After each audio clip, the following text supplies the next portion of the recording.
Surveillez ces frais que votre banque prélève. Ils sont très élevés. Personne n'est à l'abri des découvertes bancaires. Le cas échéant, il faut vérifier bien les tarifs pratiqués, car parfois des abus subsistent. État des lieux. Des frais de découvert plus élevés dans certaines banques françaises. En France, les banques de détail prévoient généralement des frais de découvert. De quoi inciter les clients à optimiser la gestion de leurs finances. Souvent payante, la mise en place de l'autorisation de découvert peut s'avérer très coûteuse. Les incidents de paiement s'accompagnent toujours de sanctions adéquates.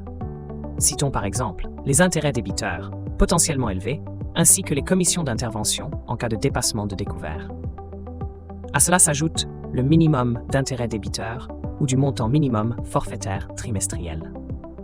Il peut également s'agir de frais fixes sur calcul d'intérêt débiteur ou d'une commission minimum forfaitaire d'utilisation. Dans tous les cas, ce minimum forfaitaire d'intérêt débiteur n'est pas expliqué explicitement par les banques. Certaines d'entre elles en profitent pour gonfler leurs tarifs au détriment des clients.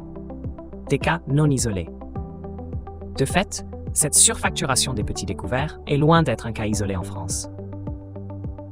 Pour y voir plus clair, il faut consulter et comparer les brochures tarifaires de plusieurs établissements.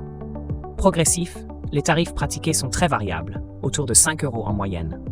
Mais les banques les plus gourmandes prélèvent jusqu'à 10 €, voire plus. Citons par exemple la Banque populaire Alsace-Lorraine-Champagne, avec un tarif trimestriel de 15 €. De son côté, la Banque populaire Bourgogne-Franche-Comté prélève 13 € par trimestre, contre 16 € pour la Banque populaire Occitane. Citons aussi le Crédit Mutuel du Centre, avec un tarif de 13,50 € par trimestre. S'agit-il d'une pratique légale en France?